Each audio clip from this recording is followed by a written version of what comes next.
Israel इराणमध्ये युद्ध जोरात चालू आहे।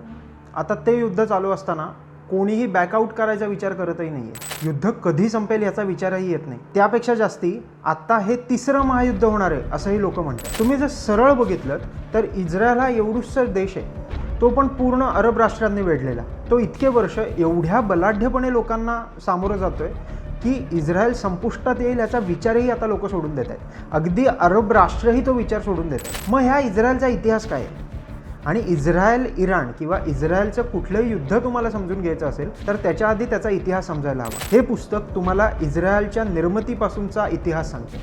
पुस्तकाचं नाव आहे इस्रायल युद्ध युद्ध आणि युद्धच। हे लिहिलं आहे वी कानेटकर यांनी।